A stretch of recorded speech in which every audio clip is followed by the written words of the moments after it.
مجوزہ آئینی عدالت کے قیام کے حوالے سے گزشتہ روز لائیو ود عادل شاہ زیب میں گفتگو کرتے ہوئے تحریک انصاف کے سینئر رہنما اور نامور وکیل بیرسٹر علی ظفر کا یہ کہنا تھا کہ حکومت کو آئینی عدالت بنانے کی اتنی جلدی کیا ہے، اس پر بحث ہو جانی چاہیے۔ جلدی کیا ہے، آپ اس کو ایک دم اس وقت کیوں کرنا چاہتے ہیں کہ اسی مہینے وہ فیصلہ ہو جائے؟ پھر اگر یہ ڈسکشن کرنی ہے تو اس پہ پھر ہم بیٹھتے ہیں، کمیٹیز بیٹھیں گی، دیکھیں گی، اور جتنا بھی وقت لگتا ہے لگے۔ پاکستان میں آئینی عدالتوں کی تجویز کوئی انوکھی بات نہیں۔ جرمنی، رشیا، ٹرکی، مصر، ساؤتھ افریقہ اور اسپین سمیت دنیا کی 85 ممالک میں آئینی عدالتیں موجود ہیں۔ یورپی think tank international institute for democracy کے مطابق دنیا کی پہلی آئینی عدالت 1919 میں آسٹریا میں قائم ہوئی تھی۔ آئینی ججز کی تقرری کا عمل مختلف ممالک میں مختلف طریقوں سے کیا جاتا ہے۔ بعض ممالک میں تقرری کے لیے حکومت اور قانون ساز ادارے مشترکہ طور پر ججز کا تقرر کرتے ہیں، جبکہ کچھ ممالک میں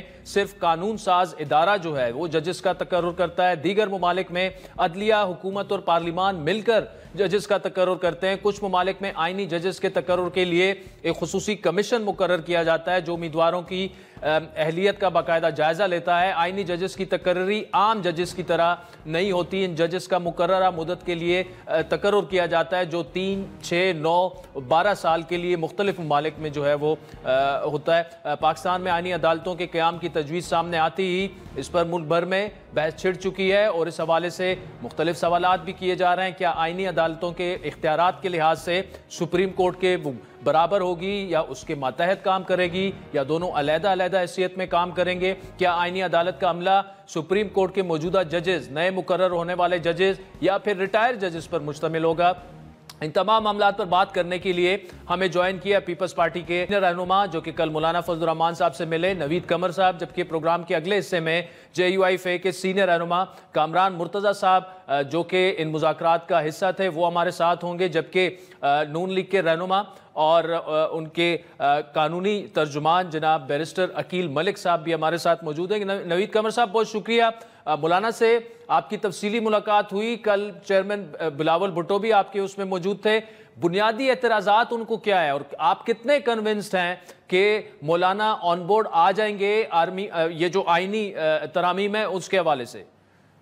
دیکھیں جو مولانا صاحب کی کل بھی، لیکن پچھلے کچھ دنوں میں جو بات تھی، اور ایک حد تک ہم بھی اس سے اگری کرتے تھے کہ یہ کانسٹیٹیوشنل امینڈمنٹ جو بھی ہو، فائنل شیپ ہو، وہ اس کا ایک پروسیس ہوتا ہے، اور پروسیس میں آپ بیٹھ کے دیکھتے ہیں کیا فیزیبل ہے کیا نہیں ہے، اور کوشش کرتے ہیں کہ ایک کنسنسس بنایا جائے۔ جو بڑی بڑی امینڈمنٹس ہمارے ماضی میں بھی ہوئی ہیں، 18th امینڈمنٹ اور ایکچولی 73 کانسٹیٹیوشن اٹسیلف، وہ سب کی سب کنسنسس ڈاکیومنٹس تھیں۔ تو اس میں میرا خیال ہے کہ حکومت سے یہ غلطی ہوئی کہ یہ جو عجلت میں کرنے کا جو شوق تھا، اس میں ایک سارا کا سارا معاملہ جو ہے وہ کافی حد تک ڈسٹرب ہوا۔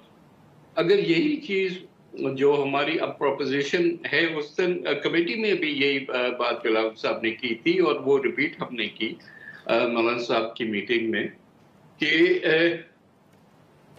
اگر کوئی گورنمنٹ کی طرف سے پوائنٹس ہیں، کیونکہ ڈرافٹ تو نہیں ہے لیکن پوائنٹس ضرور ہیں، تو let us pick and choose کہ جو جس پہ کنسنسس بنتا ہے ہم صرف وہ والے اٹھائیں، باقی چھوڑ دیں۔ باقی جب اس کا اپروپریٹ وقت ہوگا تبھی جو ہے اس کو دیکھا جائے۔ تو اس لحاظ سے میرا خیال ہے کہ اس بات سے کوئی بھی نہیں انکار کرے گا کہ یہ ہونا چاہیے۔ اب ہاں، اگر کوئی پارٹی صرف یہ سمجھتی ہے کہ اعتراض فار دی سیک آف اعتراض، پھر تو الگ بات ہے، لیکن بائی اینڈ لارج کہیں نہ کہیں کنسنسس ضرور بن سکتا ہے۔ صاحب جہاں تک ہماری معلومات ہیں، مولانا صاحب کا بنیادی اعتراض یہ ہے کہ ٹھیک ہے آئینی عدالت ہونی چاہیے، لیکن جب آپ کی جج کی ایج جو ہے وہ بڑھا کر 68 کر دیں تو یہ ترمیم پرسن اسپیسیفک بن جاتی ہے۔ ان کا اشارہ شاید چیف جسٹس صاحب کی طرف ہے۔ اب مشکل یہ کہ خود جو ہے پرسنل اسپیسیفک بات کر رہے ہیں کہ جی کورٹ اس لیے منظور نہیں ہے کہ ہمیں قاضی فیض عیسیٰ کی شکل پسند نہیں ہے۔ اب اس طرح سے تو نہیں۔ میں آپ کو تھوڑا سا اس کا بیک گراؤنڈ بھی بتا دوں۔ دیکھیں، یہ COD کا حصہ تھا، جو چارٹر آف ڈیموکریسی ہے اس میں یہ فیصلہ ہوا جس کو پہلے شہید بی بی نے مطلب بینظیر بھٹو صاحبہ نے اور نواز شریف صاحب نے سائن کیا. اس کے بعد باقی تمام parties including J you I, including Pakhtunkhwa ملی عوامی party, including P T I, کیونکہ خان صاحب کے بھی اس پہ سگنیچرز ہیں, ان سب نے ایکسیپٹ کیا کہ کانسٹیٹیوشنل کورٹ جو ہے وہ بننا چاہیے. وہ سب سی او ڈی میں تھا. اب اس وقت کیوں نہیں ہوا؟ جب ہم 18th امینڈمنٹ کر رہے تھے تو اس میں انفارچونیٹلی لیکن ایم ایل این کا خیال یہ تھا کہ اس وقت کے جو سٹنگ چیف جسٹس ہیں افتخار چودھری صاحب, وہ کیونکہ ان کی محنتوں اور کاوشوں سے ان کا خیال تھا کہ آئے ہیں تو وہ ہر فیصلہ جو ہے ان کے فیور میں کریں گے, تو ان کے پاور کو کیوں ڈائلیوٹ کیا جائے. تو پرسن اسپیسیفک تب بھی تھا, اور آج جو کہہ رہے ہیں کہ فیض عیسیٰ کیونکہ ڈیٹ, اگر ایج یہ فیض عیسیٰ صاحب نہ ہوتے تو پھر آپ کیا ایج دیتے. تو اٹ از ناٹ ایشو کہ یہ ہوں گے یا وہ. کل میں نے اپنی تقریر میں بھی یہی بات کہی تھی کہ بھائی چاہے منصور علی شاہ صاحب ہوں یا فیض عیسیٰ صاحب ہوں, سب کمپیٹنٹ ججز ہیں, سب کے لیے عزت ہے. لیکن یہ سیاسی پارٹیاں جب اڈاپٹ کر لیتی ہیں کہ بھئی یہ میرا جج اور یہ تمہارا جج, تو پھر تو مشکل پہ جوڈیشری کیا رہی ادھر پیچھے, تو پھر وہاں بھی سیاست ہو رہی ہے. So that is why I am seeing ایسے نہ سوچا جائے آخر میں کون اپوائنٹ ہوتا ہے کون نہیں ہوتا, کیا شیپ ہوتی ہے اس کی پوری کورٹ کی, یا کیا شیپ ہوتی ہے جو اپوائنٹمنٹ آف ججز کی پورے سسٹم کی. اس کے بعد ہی یہ چیزیں آئیں گی. اس کو پری میچورلی صرف اس لیے ریجیکٹ کر دینا کہ فلاں جج ہمیں نہیں پسند یا فلاں شخص, پھر تو پرسن اسپیسیفک تو وہ ہو رہے ہیں نا. پر صاحب دیکھیں, میں آپ کی بات سے ایگری ہوں, لیکن let me be devil's advocate here. Maulana sahib ججز کی مدت میں توسیع پر نہیں مان رہے تھے, لیکن امپریشن یہ آیا کہ وہ نہیں چاہتے کہ قاضی فیض عیسیٰ کنٹینیو کریں. لیکن اب اگر وہ آئینی عدالت آپ کے ساتھ مان رہے ہیں, لیکن ان کا اعتراض یہ ہے کہ 68 سال ایج نہ کی جائے, اس سے جس طرح آپ نے کہا کہ پرسن سپیسیفک تاثری آ رہا ہے, یعنی پی ٹی آئی مخصوص ججز کے پیچھے کیا کھڑی ہے, اس کو کیا نام دیا جائے؟ مولانا کیا مخصوص ججز چاہتے ہیں کہ وہ چیف جسٹس بن جائیں؟ پہلی چیز تو یہ کہ جو انسٹیٹیوشن بنانے کی بات ہو رہی ہے وہ کسی ایک شخص کے نام سے تو نہیں ہو رہی نا. اگر انسٹیٹیوشن بنے گا انشاءاللہ تو وہ آل ٹائمز ٹو کم. تو اس لحاظ سے ہو سکتا ہے گورنمنٹ کو قاضی صاحب پسند ہو اس وقت, لیکن that is not the only thing نا. سیکنڈلی آپ ایج کو بھی اس لیے وہ مینیپولیٹ کرنا چاہتے ہیں کہ کہیں وہ نہ آ جائے یا وہ نہ آ جائے, یہ نہ کریں. ایج تو خیر بہر صورت ایک ایسی ایج رکھنی پڑے گی نا کہ جس میں آپ اگر سپریم کورٹ جو ہے 65 ایئرس پر ختم ہوتا ہے, یہ تو ورنہ پوری سسٹم جو ہے وہ آپ بگاڑ دیں گے. سپریم کورٹ کیونکہ ٹچ نہیں ہو رہا تو اس لیے یہ آپشن رکھا گیا کہ بھئی جو لوگ in recent past supreme court میں وہ, اینڈ اٹس ناٹ جسٹ قاضی صاحب, وہ کیونکہ سینئر ہوں گے اور اتنی بڑی رسپانسبلٹی ہے انٹرپریٹیشن آف دا کانسٹیٹیوشن, تو سینئر لوگ ہیں نا, نئے لوگ اگر آئیں گے ان کو پورے پاکستان کا آئین جو ہے وہ انٹرپریٹ کرنے کے لیے دے دیا گیا, جبکہ ان سے زیادہ سینئر لوگ سپریم کورٹ میں بیٹھے ہوئے ہیں. تو that itself is an anomaly. تو اس لحاظ سے ایج جو ہے اس کو ایک بندے کی وجہ سے نہ مینیج کیا جائے, بلکہ ایج ایسی رکھی جائے جس میں سارا وزڈم ہو کہ what kind of people are we looking for? We are looking for experienced people, نا, جن کو اتنے سالوں کے بعد وہ کہیں نہ کہیں پہنچتے ہیں. تو لیکن یہ ساری چیزیں جو ہے نا اس وقت ہم ٹی وی پہ بیٹھ کے ڈیبیٹ کر رہے ہیں, لیکن یہ تو بیٹھیں گے جب اکٹھے اور بیک اینڈ فورتھ یہ بات ہوگی تو اس کے بعد ہی ہم کسی کنکلوژن پہ پہنچیں گے نا, rather than to start saying yes or no based on our bias. جتنے بھی اعتراضات ہیں خصوص چاہے اگر وہ جے یو آئی کے ہیں یا کسی اور جماعت کے ہیں, وہ یہ کہتے ہیں کہ جی رات کی تاریکی میں ڈرافٹ جو ہے وہ ہم سے شیئر ہوتا ہے, اور پھر یہ بھی بتایا گیا کہ جی آپ سے کچھ اور پوائنٹ شیئر ہوئے ہیں, مولانا صاحب سے کچھ اور پوائنٹ شیئر کیے گئے. تو ہمیں کیوں بہتر یہ نہ ہوتا کہ آپس میں بیٹھ کر پہلے کنونس کر لیا جاتا مولانا صاحب کو, بجائے اس کے کہ 4 دفعہ اجلاس بلائیں, 4 دفعہ آپ ملتوی کر کے اور خود اپنی جگہ سائی کروائیں؟ میرا خیال ہے کہ یہ بات تو ایسی ہے جسے I can't disagree at all, because یہ ہوتا بھی ایسے ہے کہ پہلے آپ ایک کنسنسس بلڈنگ کرتے ہیں, اس کے بعد آپ دیکھتے ہیں کہ اب نمبرز ہیں اتنے کہ ہم یہ کر سکتے ہیں یا نہیں کر سکتے, اس کے بعد آپ موو کرتے ہیں. اب یہ you can't have the cart before the horse. میرا خیال ہے کہ یہ حکومت سے بڑی غلطی ہوئی ہے اس پورے پروسیس میں, اور شاید یہ جو ہم چاہ رہے ہیں جتنا بھی ایک لمیٹڈ ایجنڈا کی امینڈمنٹ وہ ہو جاتی اگر اس کو اس طرح سے جو ہے ہینڈل نہ کیا جاتا, بلکہ ادر وے راؤنڈ جو ہے وہ کیا جاتا. دوسرا میں ایک کریکشن کر دوں, یہ بار بار لفظ ڈرافٹ یوز کیا جا رہا ہے.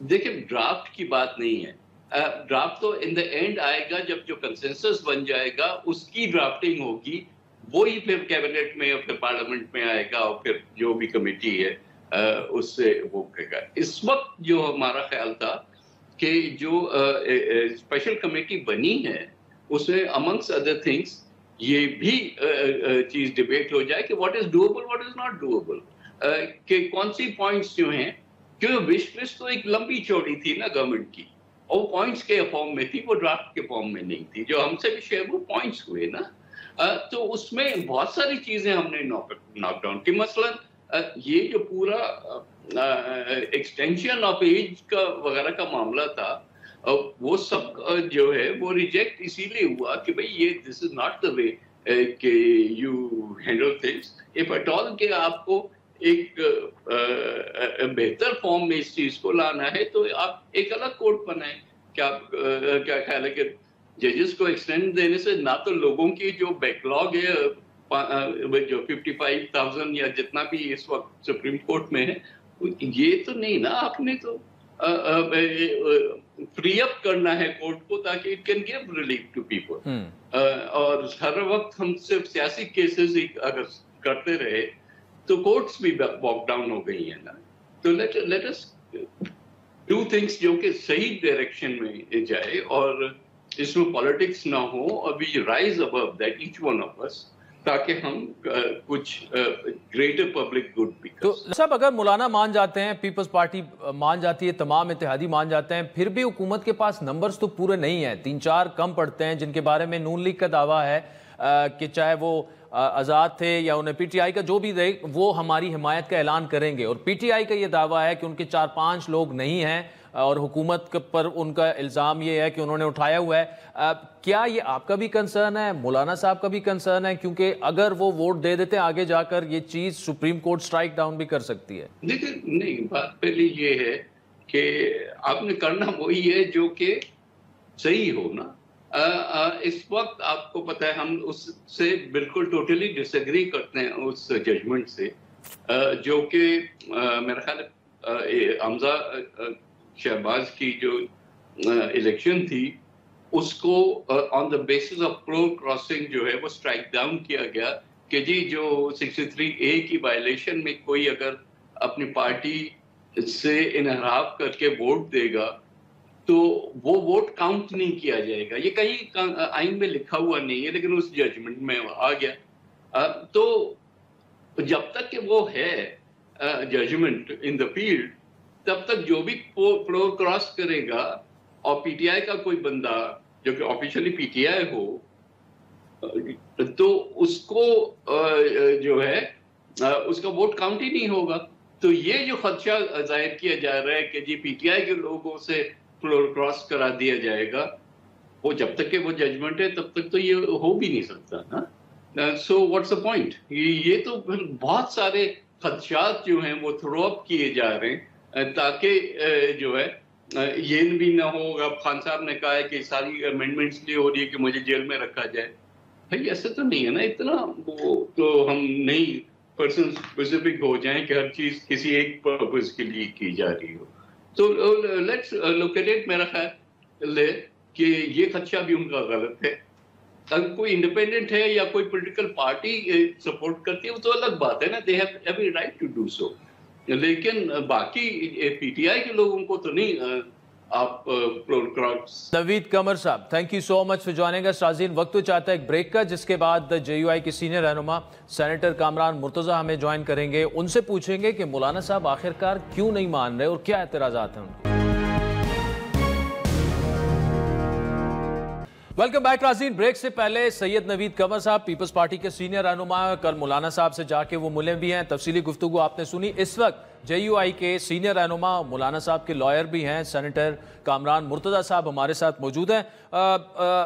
کامران صاحب, آئینی عدالت پر تو آپ کو اعتراض نہیں, لیکن آپ کو اصل میں بنیادی اعتراضات ہیں کیا؟ کیونکہ پرائم منسٹر صاحب آئے, کئی دفعہ آئے, پریزیڈنٹ صاحب آئے, کئی دفعہ آئے, بلاول آئے, سارے آپ کے پاس آ رہے ہیں, لیکن مولانا صاحب لچک نہیں دکھا رہے.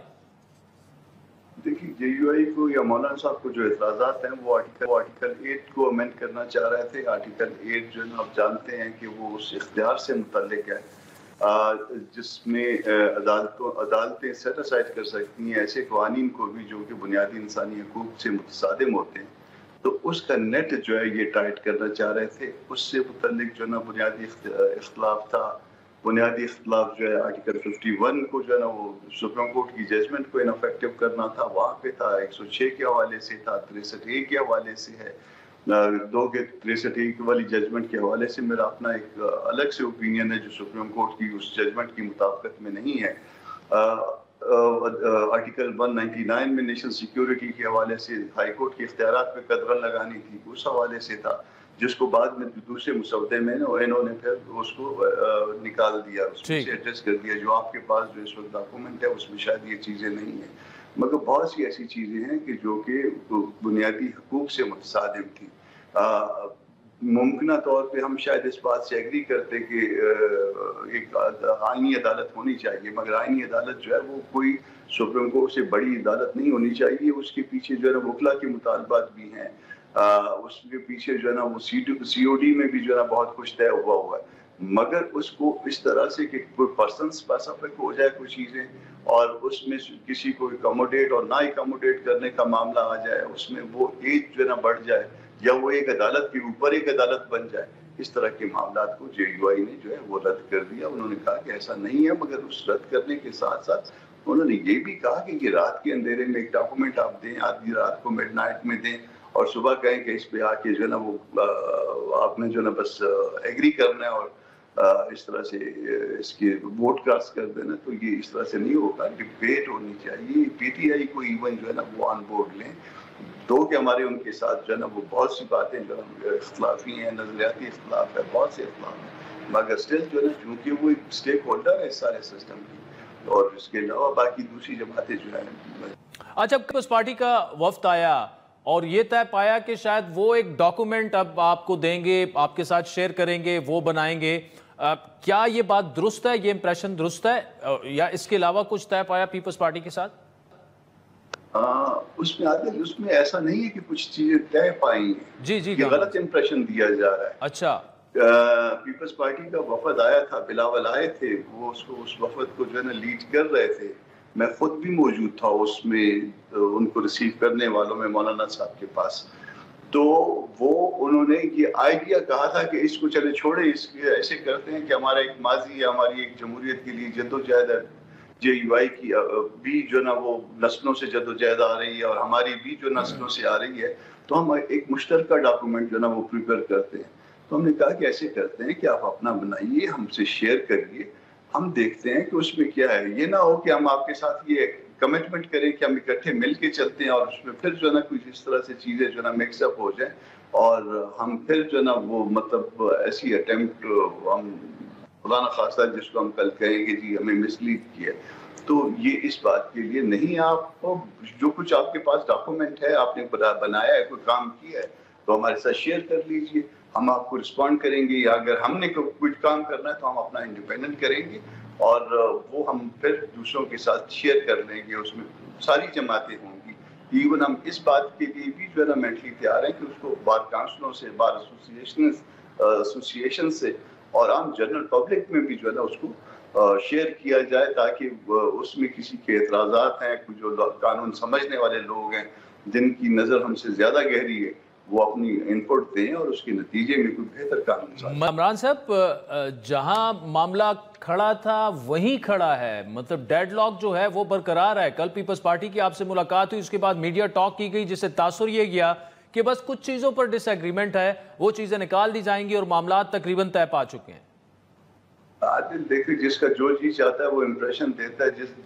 وہ کوئی کہتا ہے کہ جی ہم نے کوئی عہدہ مانگا ہے، کوئی کہتا ہے کہ جی ہم نے کوئی اور سلاٹ مانگی ہے. مطلب کہ اس طرح سے جس کے مطلب کی بات ہوتی ہے وہ اگر کوئی کامیاب اس میں ہو جاتا ہے تو مولانا صاحب بہت اچھے ہیں، اور اگر خدا نخواستہ اس کے خلاف کوئی بات چلی جاتی ہے تو پھر مولانا نے کوئی چیز ڈیمانڈ اس کی بہت ہائی تھی، اس لیے وہ پوری نہیں کر سکے. اس طرح کی باتیں ہوتی ہیں.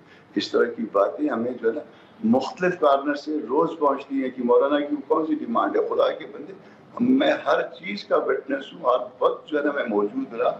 مولانا نے کوئی قطعاً ڈیمانڈ نہیں کیا، یا ایون کسی نے آفر بھی نہیں کیا، نہ ہماری کوئی ڈیمانڈ ہے. ٹھیک ہے کامران صاحب، اس کا مطلب یہ کہ وے فارورڈ پھر یہی ہے، جس طرح آپ کہہ رہے ہیں کہ وہ کلا برادری اور بار کونسلز کو آن بورڈ لیا جائے، تمام جماعتوں بشمول پی ٹی آئی کو آن بورڈ لیا جائے، تو آپ کی طرف سے پھر نہ ہی ہے، کیونکہ گورنمنٹ جلدی میں کرنا چاہتی ہے اور ان تمام عرصے پہ تو کئی مہینے بھی لگ سکتے ہیں. جنرل پبلک کو اس کو پبلش کیا جائے، پہلے چند دن دیے جائیں، لوگ دیکھیں اس کو پبلش کیا، تاکہ جو جتنے سٹیک ہولڈر ہیں اس معاملے کے وہ سارے کے سارے جو ہے وہ اس پہ آن بورڈ. یعنی جب تک یہ ڈیمانڈز پوری نہیں ہوں گی، آپ کی گفتگو سے یہ لگ رہا ہے کہ آپ کوئی لچک دکھانے کے لیے نہیں تیار اور یہ معاملہ نہیں آگے بڑھے گا. پھر یہ چیزیں بنیادی ہیں. دیکھیے، سیاسی پارٹیوں نے الٹیمیٹلی پبلک میں جانا ہوتا ہے، اور مولانا صاحب کا آپ کو تعلق پتہ ہے کہ خیبر پختونخوا سے ہے، میرا تعلق آپ کو پتہ ہے کہ بلوچستان سے ہے. ہماری دو جگہ جو بنیادی جگہ ہیں، جو ہمارا جو پارٹی جو ہے جس کا جہاں پہ انفلوئنس ہے، وہ ان دو صوبوں میں. ان دو صوبوں میں ڈسٹربنس بھی موجود ہے، اور اگر آپ ان صوبوں کے لوگوں کے معاملات کو جو ہے وہ کسی طرح سے بھی اس کو جو ہے ان کا ہاتھ مروڑنے کی کوشش کریں گے تو جماعت JUI پاکستان مولانا فضل الرحمان ریزسٹ کرے گا. سینیٹر کامران صاحب بہت شکریہ. ناظرین، سینیٹر کامران صاحب جو ہیں وہ مولانا فضل الرحمان صاحب کے قانونی مشیر بھی ہیں، اور اس تمام معاملے میں جو جتنے بھی مذاکرات ہو رہے ہیں، جتنے بھی وفود مولانا صاحب سے ملے وہ وہاں پر موجود ہیں. تو آپ نے ان کی جو گفتگو سنی، کوئی لچک کا مظاہرہ مولانا صاحب نے ابھی تک نہیں کیا. تو اس کا مطلب کہ گورنمنٹ کو اس معاملے میں کافی مشکلات ہیں. بریک کے بعد ہم حکومتی جو ترجمان ہیں، قانونی مشیر ہیں، بیرسٹر عقیل صاحب ہمیں جوائن کریں گے، ان کے سامنے سارے سوالات رکھتے ہیں.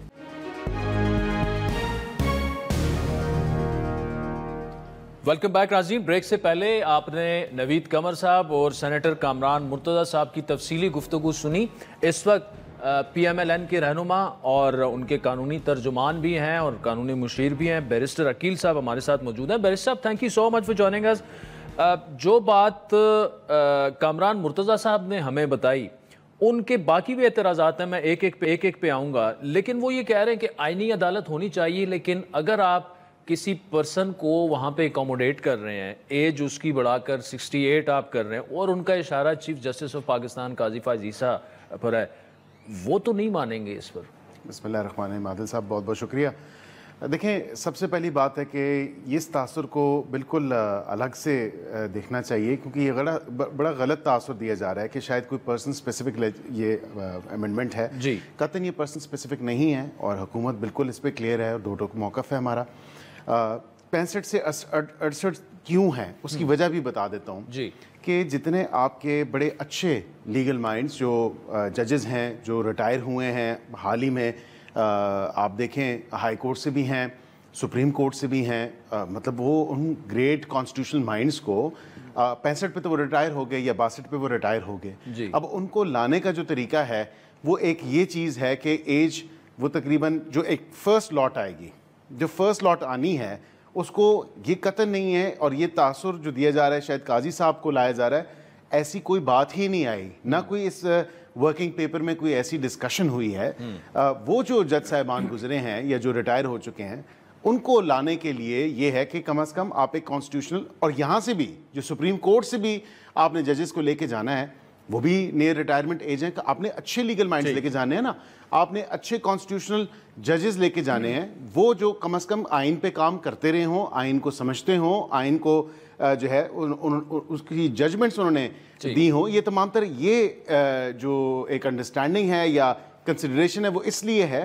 دوسری جہاں پہ یہ بات ہے کہ اگر یہیں سے ہی مثال کے طور پہ کہ 65 سال کی ریٹائرمنٹ ایج ہے، اور اگر اس کو بھی 65 پہ رکھ دیں تو پھر سپریم کورٹ ساری خالی ہو جائے گی آپ کی، تو کہیں سے تو آپ کو سٹارٹ لینا ہے۔ اگر دونوں ان کنسیڈریشنز میں ان کو ایشو ہی ہوگا، آپ کا پوائنٹ آف ویو آگے، لیکن مولانا صاحب یہ سمجھنے سے کیوں انکار کر رہے ہیں؟ کیوں آپ انہیں کنونس نہیں کر پائے؟ پرائم منسٹر کنونس نہیں کر پائے، پریزیڈنٹ آف پاکستان نہیں کنونس کر پائے؟ دیکھیں قاضی فائز عیسی صاحب کی اگر میں بات کروں، وہ آبویسلی یہ جو ایک اس مسودے میں یا ورکنگ پیپر میں، یا تو ان کو لیگلی تو ہم نکال نہیں سکتے ان کی کنسیڈریشن کو، یا تو تمام پولیٹیکل پارٹیز اس بات پہ وہ اس کمیٹی میں آ کے کہیں کہ ان کے علاوہ یہ ہمیں ایسا تاثر ہوتا ہے کہ شاید آپ پرسنل اسپیسیفک کریں، لیکن یہ ورژن بھی پرسنل اسپیسیفک ہو گیا نا، یہ بھی پھر پرسنل اسپیسیفک ہو گیا نا۔ یہ نہیں ہو سکتا کہ آپ کہیں کہ جی ان کے علاوہ لگا لیں، مطلب ہم اس کو ایک پول جو ہے اس میں کنسیڈر ضرور، کیونکہ اب وہ اگر ریٹائر ہوتے ہیں 25 تاریخ کو ریٹائر ہو جائیں گے تو ظاہری بات ہے وہ اس پول میں تو ہوں گے، اس پول کا حصہ تو ہوں گے، تو ان کی اگر کوئی گزارشات ہیں، اگر یہ خود کچھ بتانا چاہتے ہیں، کوئی بہتر اس کا فارمولا بتانا چاہتے ہیں کہ اس کو اس طرح نہیں اس طرح کر لیا جائے، تو پھر اوپن ٹو سجیشنز۔ ہم تو کہہ رہے ہیں کہ کمیٹی بنی اسی لیے کہ ایک براڈر کنسنسس جو ہے وہ اس پہ آ جائے۔ اچھا، جے یو آئی کے جو اعتراضات ہیں، آرٹیکل 8 106 63 99، اور وہ یہ کہہ رہے ہیں کہ آپ ہائی کورٹ کے اختیارات بھی کم کرنا چاہ رہے ہیں، اور جو بنیادی انسانی حقوق ہیں وہ اس سے لوگوں کے سلب ہوں گے۔ یہ جو 4 آرٹیکلز ہیں، یہ بتائیے گا آپ۔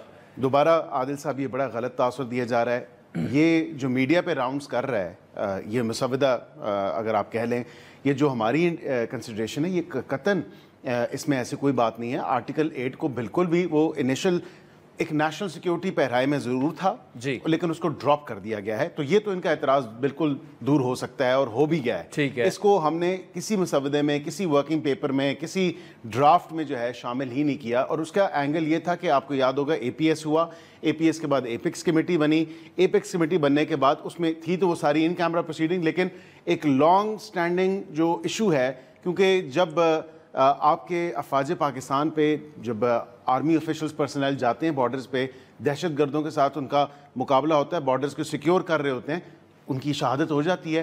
پھر اگر کوئی ایسا دہشت گردی والا حملہ ہو تو پھر ان کا ملٹری کورٹس کے حوالے سے تھا کہ عام عدالتوں میں جو انصاف ہے وہ ان کو نہیں مل رہا۔ آپ بے نظیر صاحبہ کا کیس دیکھیں، اے ٹی سی کورٹ تھا جو despite having huge amounts of evidence, اس کے بعد انہوں نے پولیس والوں کو سزائیں 7 سال دے دی، جو مجرم اور ملزم تھے ان کو رہا کر دیا۔ ایک سادہ سا سوال، اور وہ یہ کہ کیوں نہیں یہ جو بھی ایک ڈاکیومنٹ ہے، اسے آپ ڈرافٹ تو نہیں کہہ سکتے جب تک وہ منظور نہ ہو جائے، یہ کیوں نہیں پبلک کر دیا جاتا کہ یہ جو 3-4 ڈرافٹس آگے پیچھے گھوم رہے ہیں اس سے بہت ساری جو غلط فہمیاں ہیں وہ ختم ہو جائیں گی؟ اور یہ مولانا صاحب کا بھی مطالبہ یہ ہے، پیپلز پارٹی بھی کہہ رہی کہ یار آپ شیئر کریں تو ہمیں اندازہ ہو جائے گا، کیونکہ آج نوید قمر صاحب نے ہمارے شو میں بات کی ہے کہ گورنمنٹ کی یہ بہت بڑی مسٹیک تھی کہ بغیر پریپریشن کے آپ اترے اور اسمبلی کا اجلاس بلا دیا اور اس سے سبکی ہوئی، تو پہلے وہ ڈاکومنٹ تو شیئر کر دیتے سب۔ دیکھیں سبکی تو تب ہوتی، کوئی چیز ٹیبل ہو جاتی، کوئی چیز پریزنٹ کی جاتی اور پھر ووٹنگ اس پہ ہوتی اور تمام تر اس کے آگے جو پروسیجرز ہیں۔ ایک بات ضرور ہے، میں اس بات سے بالکل اتفاق کرتا ہوں، یہ اب ظاہری بات ہے، دیکھنا پڑے گا یہ اس طرح اس کو ایگزیکیوشن کا دینا ان ہائنڈ سائٹ ناؤ، میں یہ کہہ سکتا ہوں یہ طریقہ نہیں تھا یا یہ بہتر طریقہ نہیں تھا، اس میں بہتر ہوتا ہم اس پہ کام جو ہے ان تمام تر چیزوں پہ آج سے نہیں، عادل صاحب ہم اس پہ کئی مہینوں سے کام کریں، جب سے گورنمنٹ کی فارمیشن ہوئی ہے۔ میں خود اس لیگل ریفارمز کمیٹی کا ممبر ہوں، مطلب مجھے اگر پوچھا جاتا تو میں یہ کہتا کہ جی اس کو بہتر ہے، سیکرٹ ڈاکیومنٹ تو ہے نہیں، اس نے لے ہونا ہے، اس پہ ووٹنگ ہونی ہے، فنڈامنٹل رائٹس کے حوالے سے دیکھیں یا ایک اسٹرکچرل ریفارمز کے حوالے سے دیکھیں، یہ تمام تر چیزیں پتہ ہونی چاہیے، یہ اس میں کوئی ایسی بات نہیں ہے۔ اس کے جو میں نے خد و خال تھے وہ تو گائے بگائے میں نے اس کو بیان کیا کہ یہ چیزیں انڈر کنسیڈریشن ہے، یہ ہو سکتی ہیں، لیکن ایسا نہیں ہوا، یہ مسٹیک تھی آپ کی وجہ سے. میں یہ سمجھتا ہوں کہ اس کو ایک طریقہ یہ تھا کہ broader consensus from day one ہونا چاہیے تھا. تمام تر پولیٹیکل پارٹیز کے ساتھ ہمارے اتحادیوں کو تو ہم نے آن بورڈ لیا تھا، لیکن اپوزیشن کو بھی میں یہ ضرور کہوں گا کہ فرام ڈے ون ہم اس میں لیتے. ٹھیک ہے اپوزیشن سیاست کرتی ہے، سیاست انکلوڈنگ پی ٹی آئی کی آپ بات میں بالکل انکلوڈنگ پی ٹی آئی، اور وہ بھی ایگری کرتے ہیں with the concept of constitutional courts. اس پہ تو کسی کو اعتراض نہیں ہے. اس میں اگر کوئی ایسی چیز وہ سمجھتے ہیں کہ جو قابل اعتراض ہے تو اس میں بتا دیں، ہم اس میں وہ کر دیں گے. پتہ ہی ہے اعتراض تو پھر یہ اسپیسیفک ہے، لیکن پھر بات یہ کہ کیا ان کو کنسیڈریشن سے آؤٹ کر دیں، یہ تو پھر ان کی طرف سے پرسن اسپیسیفک ہو جائے گا نا. اب اس کا کوئی حل یا وے فارورڈ نکالنا ہے، وہ وے فارورڈ ہے اور وہ وے فارورڈ نکل آ سکتا ہے، اس میں تو کوئی ایسی بات. بیرسٹر عقیل صاحب، thank you so much for joining us. ناظرین وقت چاہتا ہے ایک بریک کا، جس کے بعد آپ سے دوبارہ ملاقات ہوگی. ویلکم بیک ناظرین. انڈیا کے زیر انتظام جموں کشمیر کی اسمبلی کے لیے عام انتخابات کا پہلا مرحلہ جو ہے وہ کل ہونے جا رہا ہے. جموں کی 43 اور کشمیر کی 47 اسمبلی کی سیٹوں کے انتخابات تقریباً 10 سال کے طویل عرصے کے بعد کرائے جا رہے ہیں، اور ایک دہائی بعد ہونے والے ان انتخابات میں 24 حلقوں میں کل پولنگ ہوگی، جبکہ ووٹنگ کا دوسرا مرحلہ 25 سپٹمبر اور تیسرا اور آخری مرحلہ 1 اکتوبر کو ہوگا، اور اسی طرح ووٹوں کی گنتی جو ہے وہ 8 اکتوبر کو کی جائے گی. جموں کشمیر اسمبلی کی جو نشستیں ہیں کل تعداد ان کی تقریباً 119 ہے. 90 جنرل سیٹس ہیں جن کے لیے 88 لاکھ سے زیادہ ووٹرز اپنا حق رائے دہی استعمال کریں گے. 5 پر نامزدگیاں ہوں گی، جبکہ 24 نشستیں جو ہیں وہ پاکستان کے زیر انتظام کشمیر کے لیے محفوظ رکھی گئی ہیں. اس سے پہلے جموں کشمیر اسمبلی کے آخری انتخابات 2014 میں ہوئے، جبکہ جون 2018 میں علاقائی جو جماعت ہے وہاں پہ پیپلز ڈیموکریٹک پارٹی اور بی جے پی کی وہاں پر مخلوط حکومت کے خاتمے کے بعد ریاست کے گورنر نے اسمبلی کو تحلیل کر دیا تھا، اور اسمبلی 6 سال کی مقررہ مدت پوری نہیں کر پائی تھی. اس کے بعد انڈین گورنمنٹ نے 5 اگست 2019 کو ریاست کی آئینی جو نیم خود مختاری تھی اور جو حقوق تھے وہ بھی ختم کر دی، اور اس کے ساتھ ہی اسے 2 حصوں میں تقسیم کر کے انہیں براہ راست وفاق کے کنٹرول والے علاقے بنا دیا تھا. اپوزیشن جماعتیں یہ دعویٰ کر رہی تھیں کہ اسمبلی انتخابات میں تاخیر کی وجہ یہ تھی کہ جموں کشمیر کی نیم خود مختاری ختم کرنے کے لیے آرٹیکل 370 اور 35A کی منسوخی سمیت دیگر اقدامات کی وجہ سے بی جے پی کو انتخابی میدان میں شکست کا خدشہ تھا، اور اب بی جے پی نئے دعووں اور وعدوں کے ساتھ اپنی انتخابی مہم میں اتر آئی ہے. Indian prime minister Narendra Modi نے 14 سپٹمبر کو ڈوڈا شہر میں ایک انتخابی جلسے کے دوران کشمیر کو ریاست کا درجہ دینے کا اعلان کیا ہے. آپ کے ہر ادھیکار کی رکشا کی گارنٹی مودی نے دی ہے.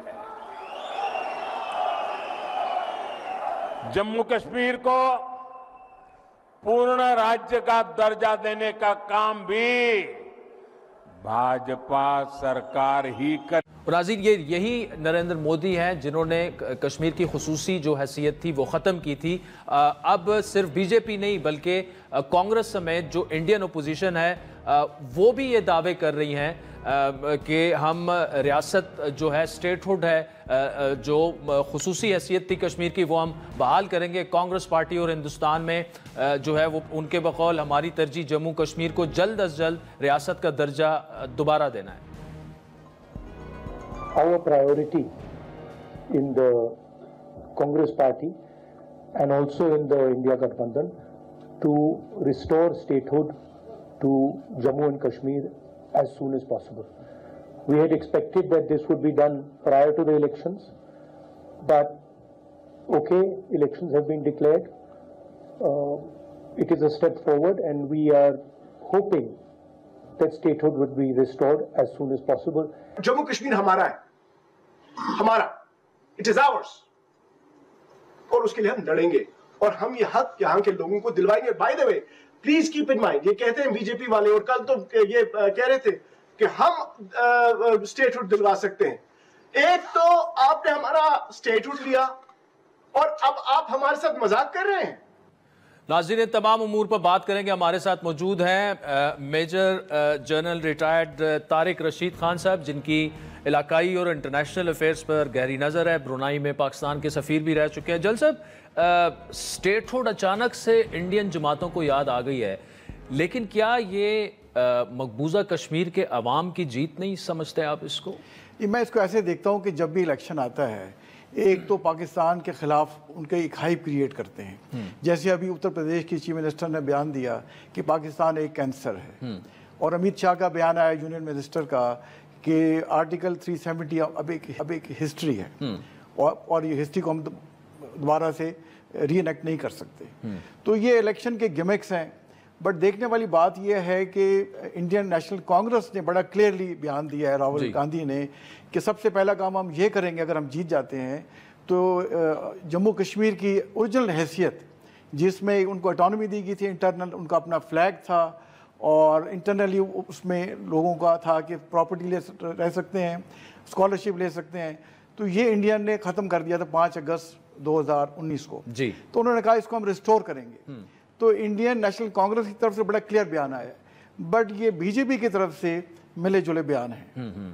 اور دوسرا اس میں جنرل صاحب کیا آپ سمجھتے ہیں کہ بی جے پی بھی یہ کر پائے گی، یا الیکشن ویسی جو الیکٹورل دعوے جو ہوتے ہیں نا، کوئی ویسی سٹیٹمنٹ آپ کو تو نہیں لگ رہی، یا کلیئرٹی نظر آ رہی ہے کہ وہ کلیئرٹی تو انڈین نیشنل کانگریس کی ہے، اور انہوں نے الائنس نیشنل کانفرنس کے ساتھ جس کو عمر عبداللہ لیڈ کر رہے ہیں. تو ویسے تو یہ شام الیکشنز ہیں. میں کچھ سٹیٹسٹکس آپ کو بتاتا ہوں کہ تقریباً 32 لاکھ جو ہے غیر کشمیری ان کو لا کے مودی نے وہاں بسایا ہے، اور 10 لاکھ فوج ہے. 10 لاکھ فوج اور 32 لاکھ 42 لاکھ تو یہ ہو گئے، ٹوٹل 88 لاکھ ووٹرز ہیں. تو اراؤنڈ 50% تو سارے مودی کے فیور میں چیزیں جاتی ہیں. بٹ یہ کشمیری لوگوں کو سمجھنا ہوگا کہ انڈین نیشنل کانگریس نے یہ بیان دیا ہے، ان کو ایک لیگیسی کیری کرتے ہیں.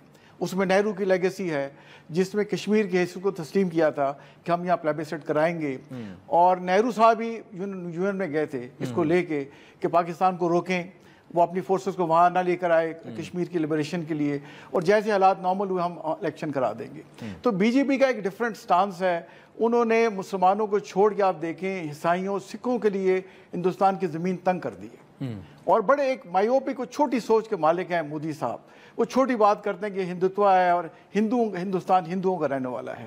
تو یہ ایک بس الیکشن تو شام ہے جیسے میں نے آپ کو اسٹیٹسٹک بتائی، بٹ ایک ہوپ ضرور ہے کہ اگر اوور ویلمنگلی انڈین نیشنل کانگریس کو ووٹ پڑ جاتا ہے یا نیشنل کانفرنس کو، تو پھر ایک سچویشن ڈیفرنٹ ہو سکتی ہے. میں جنرل ریٹائرڈ طارق رشید صاحب، thank you so much joining us. ناظرین پروگرام میں آگے بڑھتے ہیں.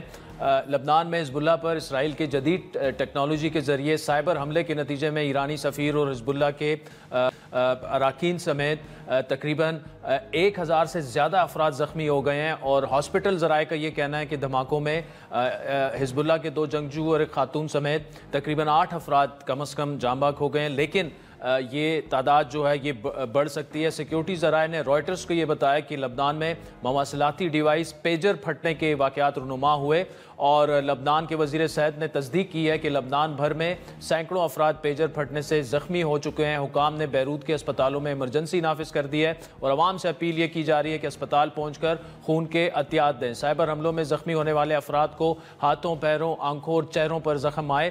دھماکوں میں حزب اللہ کے اراکین کو نشانہ بنایا گیا. ایران کی خبر رساں ایجنسی نے رپورٹ کیا ہے کہ لبنان میں تعینات ایران کے سفیر مجتبی امانی بھی پیجر پھٹنے سے زخمی ہو چکے ہیں. تو ناظرین آج کے پروگرام پر آپ کے فیڈ بیک نظر رہیں گے. ہمارا ٹویٹر ہینڈل ہے @عادل شاہ زیب. اجازت دیجیے، خدا حافظ.